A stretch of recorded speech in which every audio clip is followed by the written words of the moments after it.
আমি যেই আসন থেকে নির্বাচিত হয়েছি সেই আসন থেকে বাংলার ঐতিহাসিক একজন নক্ষত্রের জন্ম হয়েছিল, যিনার জন্ম না হলে 1947 সাল হতো কিনা তাদের আন্দোলন না থাকলে জানি না। কারণ তিনারা নিজের জীবনকে বাজি রেখে ব্রিটিশ বিরোধী আন্দোলন করেছেন এবং আল্লাহ পাকের কাছে অশেষ শুকরিয়া জানাই যে সেই ব্রিটিশ বিরোধী আন্দোলনের অন্যতম একজন নেতা হাজী শরীয়তুল্লাহ রহমতুল্লাহ আলাইহির সেই বংশের সন্তান হিসাবে আল্লাহ আমাকেও কবুল করেছেন।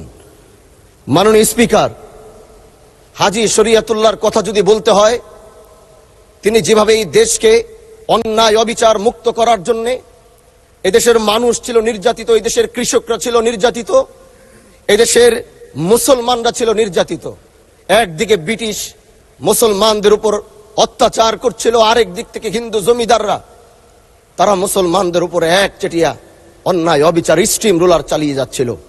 তখনই এই বাংলার বুকে হাজী শরীয়তুল্লাহর আগমন হয় এবং তিনি ইনসাফ প্রতিষ্ঠার যে সংগ্রাম শুরু করেছিলেন, সেই সংগ্রামের মধ্য দিয়ে আসে 1947 সাল এবং সেই 1947 সাল পাওয়ার কারণেই আমরা 1971 সাল পেয়েছি। হাজী শরীয়তুল্লাহরা যদি 1947 না এনে দিত তাহলে আমরা 1971 সাল পেতাম না। মাননীয় স্পিকার, আজ দাঁড়িয়েছি শুধু শিবচরের কথা বলার জন্য নয়। আমরা একটি বিশাল কমিউনিটি থেকে বিলং করি। আমরা দেশ ও জাতির কণ্ঠ হয়ে কথা বলার জন্য জাতীয় সংসদে এসে দাঁড়িয়েছি।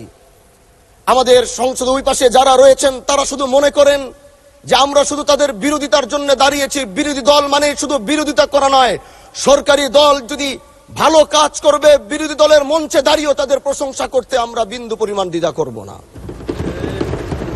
এবং আমরা সরকারি দলের যারা রয়েছেন তাদেরকে ধন্যবাদ জানাবো, কারণ আজ আপনি যেখানে বসেছেন আপনার মাথার উপরে লা ইলাহা ইল্লাল্লাহু মুহাম্মাদুর রাসূলুল্লাহ, অবশ্যই এটা তাদের অবদান, এটা অস্বীকার করার কোনো সুযোগ নাই। আপনার মাথার উপরে যদি আবার তাকাই তাহলে দেখি ওখানে লেখা বিসমিল্লাহির রহমানির রহিম। এই লেখা দেখলে আমাদের ভালো লাগে, এগুলো আমরা ফেরত পেয়েছি। সরকারি দলের প্রশংসা যদি করতে হয় তাহলে আমরা এইভাবে করব। যখন তাদের প্রশংসা করা দরকার আমরা দাঁড়িয়ে প্রশংসা করব, যদি তাদের কোনো ভুল দিকে সেটা দাঁড়িয়েও এই বেঞ্চের থেকে আমরা তাদের প্রতিবাদ করব। এটাই আমাদের কাজ। মাননীয় প্রধান, আজ দাঁড়িয়েছি, হয়তো আমার কথা অনেক লম্বা, আমি জানি না আপনি আমাকে সময় দিবেন কিনা, কিন্তু আমি বলতে চাই মাননীয় স্পিকার, আমরা যেই জায়গা থেকে দাঁড়িয়েছি, বাংলার 30 থেকে 40 লক্ষ উলামায়ে কেরাম আমাদের দিকে তাকিয়ে রয়েছে। কারণ তাদের কণ্ঠ, তাদের সে আওয়াজগুলো আমরা যেন জাতীয় সংসদ থেকে দিতে পারি। তার মধ্যে অন্যতম একটি হলো মা কানা মুহাম্মাদুন আবা আহাদিম মির রিজালিকুম ওয়ালাকির রাসূলুল্লাহি ওয়া খাতামান নবিয়্যিন ওয়া কানা আল্লাহু বিকুল্লি শাইইন আলিমা। আপনি জানেন নবীর পরে আল্লাহ নবী হচ্ছে আমার ইমানের অংশ, আমার ইমানের পার্ট। তিনাকে ভালোবাসা, তিনার উপর ইমান, এটা আমার ইমানের অংশ। তিনি আমার শেষ নবী, যেটা কোরআন ঘোষণা দিয়েছে। নবীও বলেছে আনা খাতামুন নবিয়্যিন লা নাবিয়্যা বাদি, আমি শেষ নবী, আমার পরে কোনো নবী আসবে না। কিন্তু মাননীয় স্পিকার, দুঃখের সাথে বলতে হয় বাংলাদেশের এরকম একটি পার্ট রয়েছে, যেই পার্টের এক অংশ মানুষ তারা নবীকে অস্বীকার করে, তারা মুসলমান দাবি করে।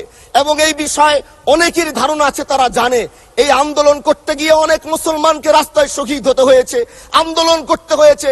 স্বাধীনতার পর থেকে আজও সে আন্দোলন চলছে, কিন্তু আজও পর্যন্ত সেটা পাইনি। আমি মাননীয় প্রধানমন্ত্রীকে বলবো, আপনি বাংলাদেশে একটি ইতিহাস রচনা করে যাবেন। আপনার মাধ্যমে যদি এটা স্বীকৃতি পায়, যারা নবীকে অস্বীকার করে তারা কোনোদিন মুসলমান থাকতে পারে না, এটা আইনের মাধ্যমে, এটা বাংলাদেশের পার্লামেন্ট থেকে ঘোষণা হবে, সেটা আমরা চাই। মাননীয় স্পিকার, আরেকটি কথা, আপনি জানেন আমরা আমাদের নবীকে সবচেয়ে বেশি ভালোবাসি, যিনি আখিরি নবী, যাকে বলা হয়েছে ওয়ামা আরসালনাকা ইল্লা রাহমাতাল লিল আলামিন। আমরা বারবার দেখছি কিছুদিন পর পর কারা যেন কিভাবে এসে আল্লাহ নবীর শানে কটূক্তি করে, নবীকে নিয়ে অশ্লীল ভাষায় গালিগালাজ করে, নবীর শানে কটূক্তি করে। এই আন্দোলন, এই সংগ্রাম করতে গিয়ে আপনিও মাননীয় স্পিকার দেখেছেন রাস্তাঘাটে আন্দোলন করতে গিয়ে কত মানুষ মৃত্যুবরণ করেছে। যদি একবার বাংলাদেশের আইনে, কারণ মুসলমান যদি আমাদের বাংলাদেশে পার্সেন্টেজ অনুযায়ী আমাদের অবশ্যই মুসলমানদের সংখ্যা এই দেশে অনেক বেশি। আমরা তো অন্য কিছু চাচ্ছি না। এই দেশের মানুষ নামাজ না পড়লেও যদি কেউ নবীকে কটূক্তি করে তার কলিজা ছিঁড়ে যায়, সে রাজপথে নেমে যায়। আমি বলবো যারা নবীকে কটূক্তি করে, নবীর নামে গালিগালাজ করে, এদের মৃত্যুদণ্ড, এই আইনটাও যেন বাংলাদেশের এই সংসদ থেকে পাশ করা হয়। মাননীয় স্পিকার, এই কথাগুলো বলতে গিয়ে অনেক কথা হারিয়ে যাচ্ছে। এলাকায় বলেছিলাম যে আমরা ন্যায়ের পক্ষে কথা বলবো, ইনসাফের পক্ষে কথা বলবো। তখন অনেকে হাত ধরে বলেছিল, হামজালা ভাই জাতীয় সংসদে যখন যাবেন একটু বললেন হাদি হত্যার বিচারটা যেন হয়। জি 2 মিনিট বাড়ানো হলো, আরো বলেন। আজকে যে সন্তানটা ন্যায়ের পক্ষে কথা বলেছিল, ইনসাফের আওয়াজ দিয়েছিল, আমাদের মতোই যুবক মাননীয় স্পিকার, তিনি এই যে স্বপ্ন বুনেছিল এক সুন্দর বাংলাদেশ করবার, রাস্তার ভিতরে সেই স্বপ্ন থামিয়ে দেওয়া হয়েছে। এই বিচার যদি না হয় তাহলে আমাদের মতো হামজালাদের নিরাপত্তাও রাস্তায় কেউ দিতে পারবে না মাননীয় স্পিকার।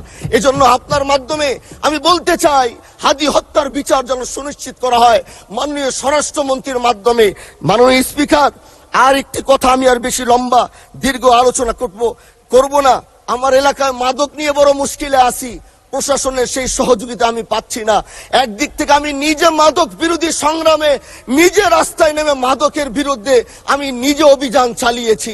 এবার তাদেরকে একদিক থেকে ধরে যখন প্রশাসনের কাছে ইয়াবা সহ গাঁজা সহ দেওয়া হয়, তখন তারা একদিক থেকে আসে কোর্টে চালান করে দেয়। একদিক থেকে গোটা দেশ বলছে এই দেশ মাদক মুক্ত করতে হবে, আর একদিক থেকে যখন তাদেরকে আমরা কোর্টে চালান করছি, 3 দিন থেকে 4 দিনের মাথায় জামিন নিয়ে এলাকায় এসে আবার মাদক ব্যবসা করছে।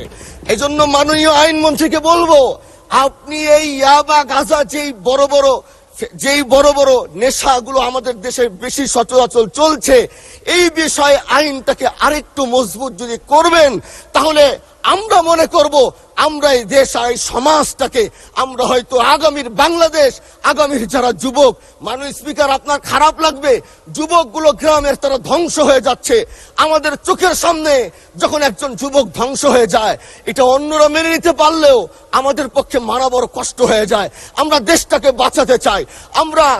আমরা আগামীতে ওরকম কিছু যুবক তৈরি করতে চাই যারা নেশা ধরবে না, তারা পড়াশোনা করবে, তারা দেশের জন্য ফিকির করবে। মাননীয় স্পিকার, আমি সত্যের পক্ষে থাকবো, আমি অন্যায়ের বিরুদ্ধে সোচ্চার থাকবো, আমি গণমানুষের